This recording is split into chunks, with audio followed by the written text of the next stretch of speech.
Hi, in this video we are going to go through the various settings in the DWKIT DVR and explain what they mean so you can customize them for your personal use.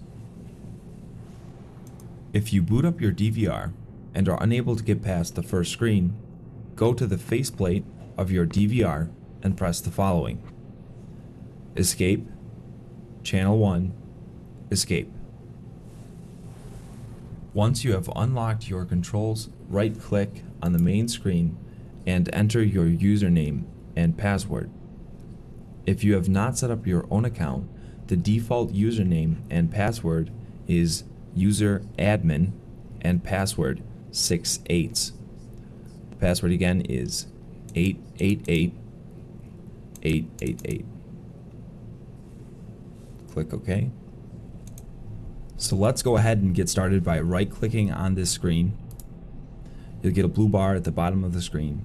Go ahead and right-click again. And we get this dock with all these icons in it. Let's go over quickly what all of these icons represent. If I hover my mouse over any one of these icons, a yellow box will pop up and tell me exactly what this icon is. So you can see here I have my settings icon. In the settings icon, there are actually a lot of different settings, a lot of things that we can change. We're going to go over this menu more in depth in just a little bit, but to continue on, the next icon represents manual recording.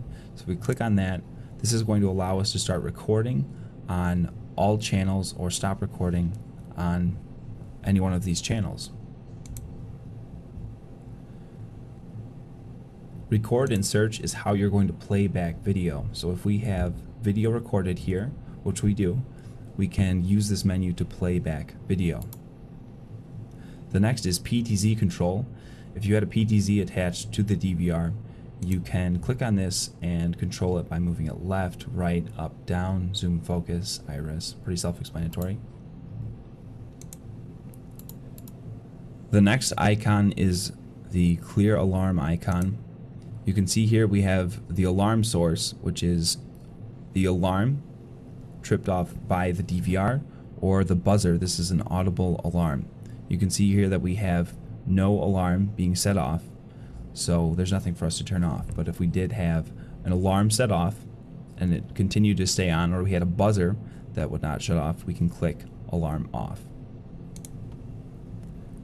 The next icon is quick playback. This is for live viewing, mostly if you're watching the DVR locally and you want to play back video only a few seconds back. This will give you a 10-second, 20-second, 30-second, 60 seconds to play back video.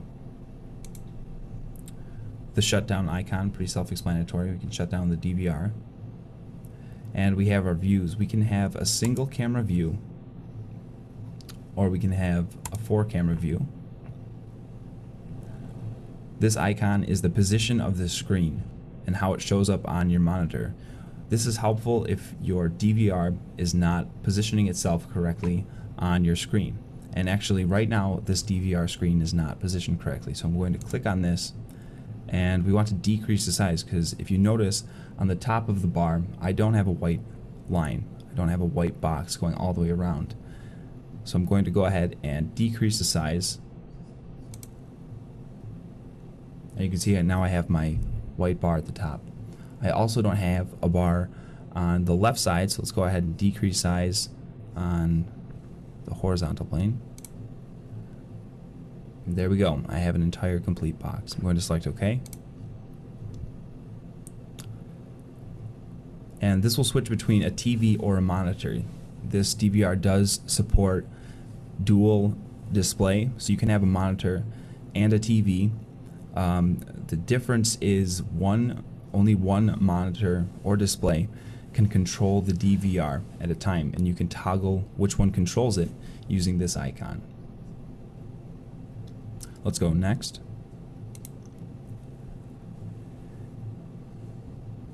This is mute on, which means if you have sound coming into the DVR on any one of your cameras, if you had audio, you can turn the sound on or off by using this icon. Picture freeze will do exactly what it says. The picture that you see on your DVR right now, if you click that, it's going to freeze everything on that screen. And we have pip, which is going to give you a single camera view and then a second camera view. Or we can have two boxes in one screen. You see we have channel 1 at the top, channel 2, channel 3. Let's go back to the first icon we have in this bar. I'm going to click right to the settings icon. Go ahead and left click this.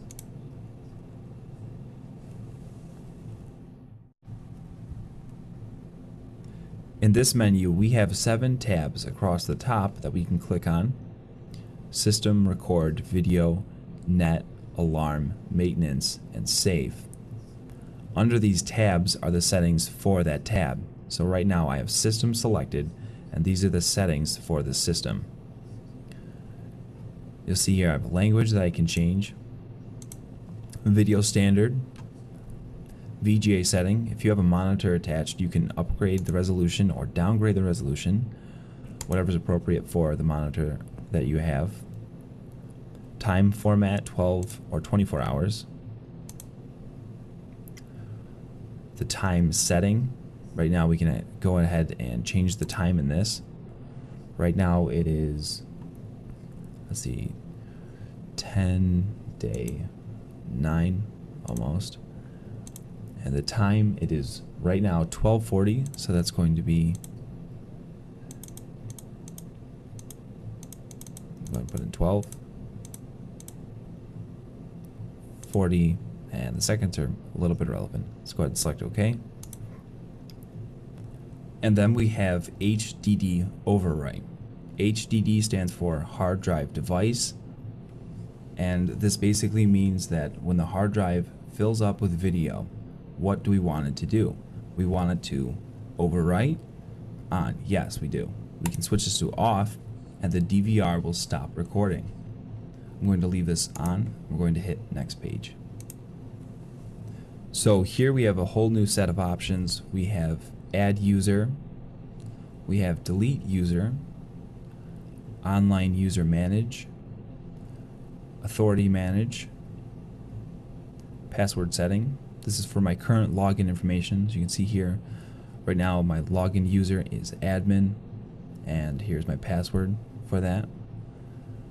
DVR ID number. This is a little bit irrelevant unless you have multiple DVRs in your system and you want to organize yourself by identifying them with these numbers. Preview cruise will allow you to set the monitor to a single camera view and then cruise through channels 1 through 4. So if you want a large display of each camera and you want it to just continuously loop through each channel, you can use this preview cruise. You can click on or off, and if you want to change these settings, you can click on this icon right next to the arrow. I'm going to go ahead and click next page. Menu overtime is a behavior that you can set for your menu to close out and lock out of your user if you leave a menu open for a specified amount of time. So right now it's set to disable, so this menu will never close and I won't log out automatically. If I change this to 30 seconds, in 30 seconds when there is no activity, this menu will close and my username will log out. We have the lock camera setting. This is going to allow you to lock the settings on an individual camera. So if you have a recording time or scheduled time, any kind of behavior associated with that channel or camera, and you want to make sure that none of those settings are changed, you can go ahead and lock that camera. One more thing that I want to point out is you'll notice that at the bottom there's this help box, this gray box at the bottom that will actually tell you in better detail what each of these means. You can see that if I hover my mouse over the menu over time, you'll see at the bottom it says set menu over time. It will take effect after being saved. If I click next page, this will bring me back to the first page. Let's now go to the second tab on top, the Record tab. Left click. In the Record tab, we have the following options. We can select the video channel by scrolling through. You can see that we can go 1, 2, 3, or 4. And if I click back, it goes to all. We can select a schedule for the following channels that we want to. So if I wanted to change scheduling settings for one channel or all of them, I just set this up here and I click Record Schedule. The box that you see here is the behavior that the DVR is taking on each day during each hour. If I look down here, I can see what each box represents. Blue is continuous recording, yellow is motion and alarm recording, green is motion recording, and red is alarm recording. So right now, Monday through Sunday, I have continuous recording 24/7. If I want to change any of these behaviors Monday through Sunday and any one of these hours, I can simply click on any one of these boxes. We'll click on motion record and then click on any day of the week and any hour during that day.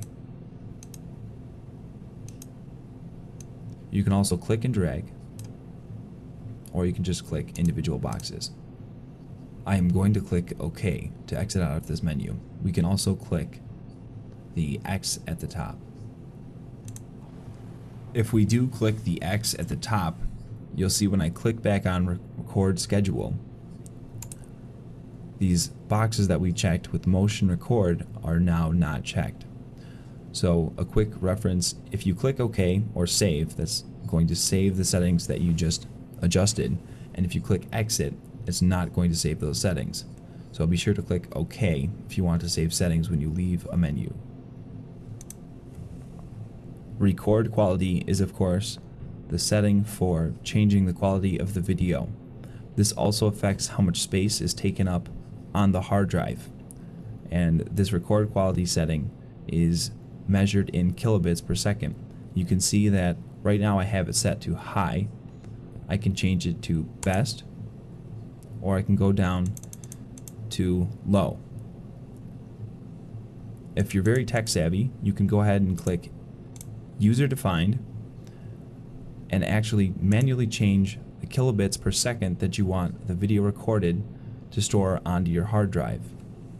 For most users, I would highly recommend leaving the user-defined menu alone and allowing the DVR to select the kilobits per second by selecting best or high or any one of these settings. Next, we have the record frame rate, which is going to allow me to change the frame rate of video being captured to the hard drive. So right now it's on full, which is real time. If I click left, I can define it manually. This ranges anywhere from 1 to 30. Or I can keep scrolling and select 1, 3, 7, 15, or full.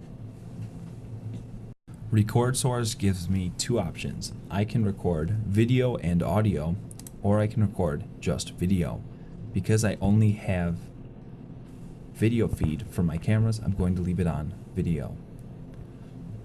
OSD setting is the on-screen display setting for the video feed.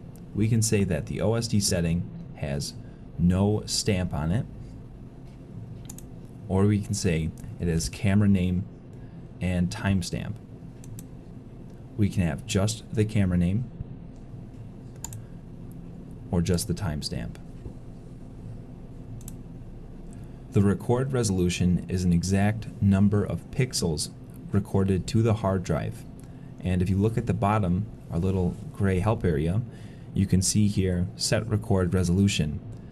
This will take effect after being saved, and it gives us different resolutions and how much that resolution is. So we can see that SIF is 352 pixels by 288 pixels. D1 is 704 by 576. So the higher the resolution, the better video quality you're going to have. Advanced setting is going to allow me to determine the quality of the video that shows up on the substream. The substream is used for putting video out from the DVR onto the network, and from that network you can pull video onto your iPhone or your Android or any really smartphone or your computer. So the substream we can change by clicking this, and we can change the default frames per second or the bit rate. I would suggest for most users to leave this at its default setting. I'm going to click Common Setting, go back to the Record menu. Let's go to the next tab, the Video tab. In the Video tab, we have settings for our video feed, and we can select the camera channel. I'm going to change this to all. PTZ protocol, we can change the protocol for the PTZ, or the baud rate, or the PTZ ID number. The color setting will allow me to change the brightness, the contrast, the hue, and the saturation for one or all video channels. In motion detection, we have a few different settings in this one tab, or this one line right here. We can change the sensitivity from normal to highest to disabled, low sensitivity, so forth and so on. But we can also set up a motion mask. This motion detection area setting, if we click on this, will change the area where motion detection is activated. So if we click on any one of these boxes, you'll see that they clear out. Blue boxes mean that the camera is going to be activated by motion and start recording. We can also click and drag to disable these boxes. I'm going to right click to exit this menu. We also have one more setting in the motion detection double arrow over here. We have motion detection plan setting. So this might look a little bit familiar from the record. You can see we have Sunday through Monday and 24 hours. This is a chart displaying when whichever camera you have selected. In this case I have channel 4 selected. This camera can be activated by motion. So right now I'm saying that this camera 24/7 can be activated by motion. If I want to change this, I can click on the cancel box and select the times when I do not want this camera to be activated by motion. I'm going to go ahead and fill these back in by clicking on the setting, dragging, and click OK to exit.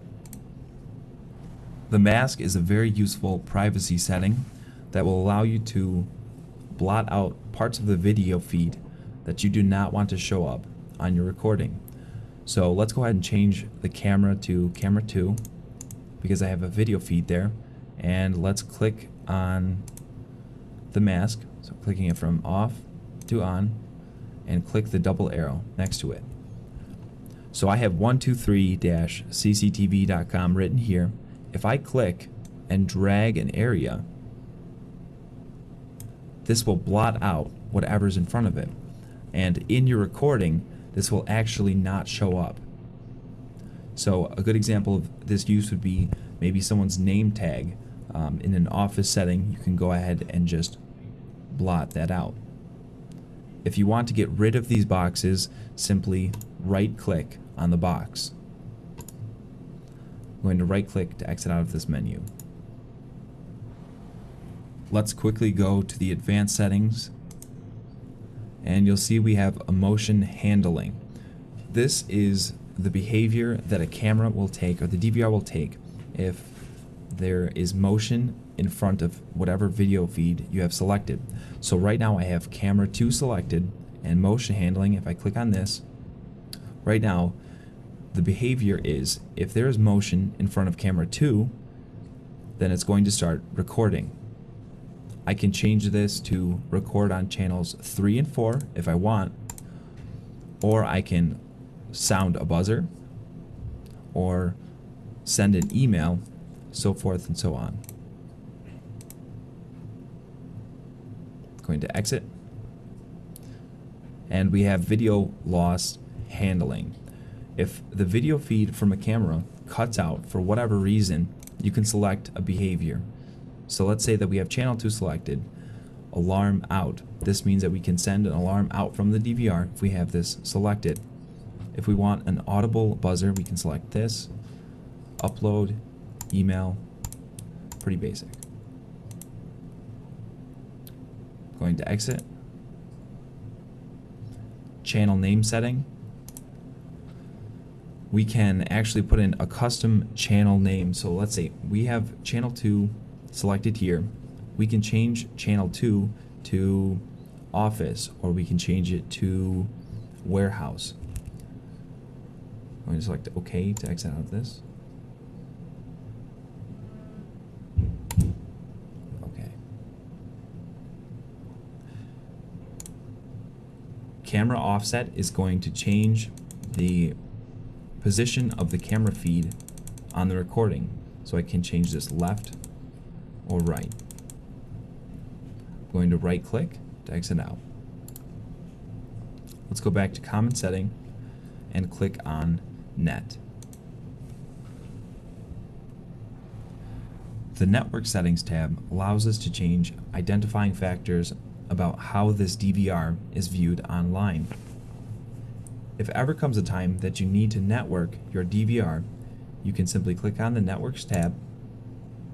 You can change this from static IP to DHCP, which is a dynamic hosting protocol. And if you ever need to change any of these numbers, you can simply click on them and type in what you want.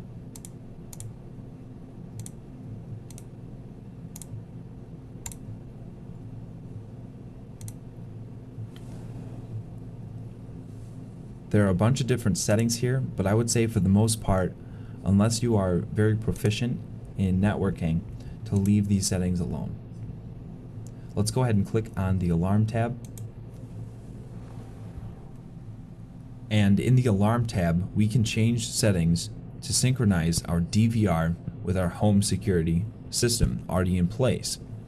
This system would include door sensors or motion detectors, anything like that. You can hook up your DVR to be intertwined with that system. Let's go ahead and click on Maintenance. The first setting that we see in the Maintenance tab is the Log View. The Log View will give an exact detailed report of everything that has happened to the DVR between the time that you choose. So right now, it's set to the right day, and I want to search what the DVR has done between 12 and 1:59, which is the current time. If I click search on the bottom, you see this area will populate with every event that has happened and the detailed time at which it happened.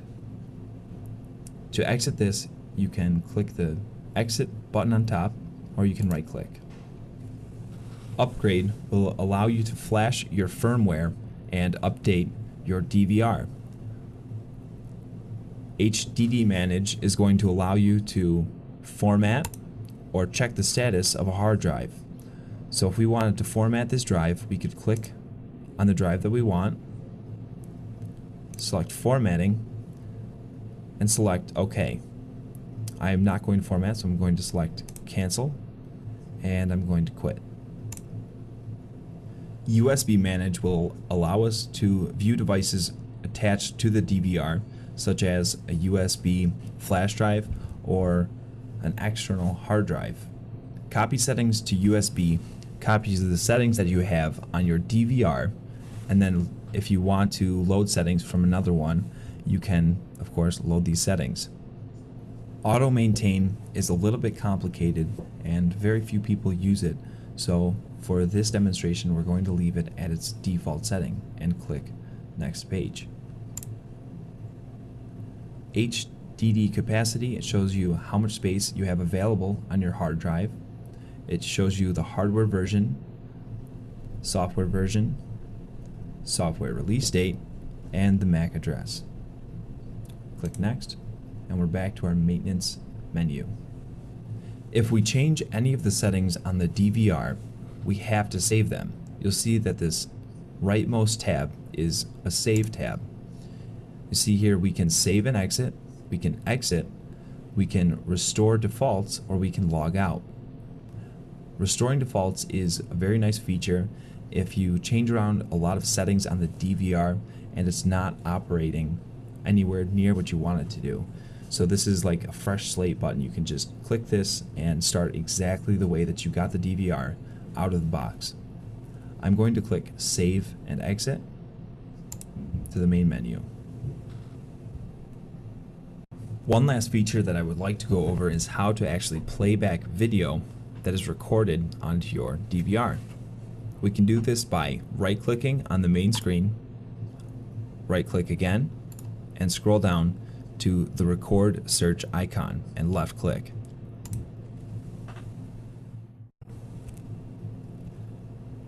In this menu, we can select the year, the month, and the day to play back video.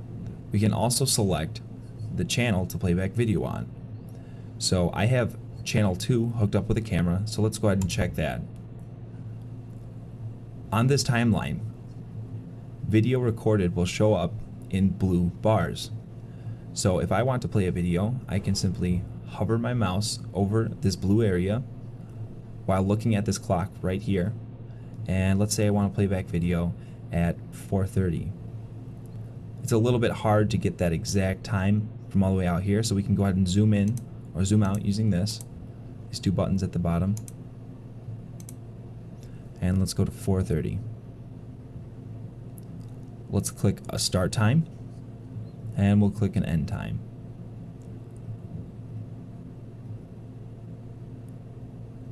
.450 is good. If we want to reset the end time, we can right-click on either one of these bars to remove them, and click somewhere else to replace them. I want to watch this video, so I'm going to click play. In this playback screen, we have simple playback functions such as a rewind, a pause, a stop, a fast forward, a single frame. We can change the playback view from single to multiple cameras, but since I only have one channel selected, I can only view the one camera. We can clip this video feed that we're watching and then save it. Also, if you're viewing video and this bar is in the way, you can click this left arrow to close this down. And of course, click it again to expand it. In the top right corner, there is a green icon that represents the play time. A play button with a 1x is real-time playback. So if we wanted to record faster, if we wanted to fast forward and view it faster, we can click the fast forward icon all the way up to 16 times. To exit this menu, click on the stop icon. If you find a video segment that you want to save and put on your computer or just keep on file, you can use the backup feature to do this. Let's say I want to select the video segment just a couple minutes after 1:52, or let's see here, this would be 1:32. We'll select a time window by giving it a start and a stop, and click the backup button. Because I don't have a USB device attached, it's saying no available disk. But when you do have an external hard drive, this will pull up a menu that you can click on the device and then click Save. I'm going to exit out of this to the main menu.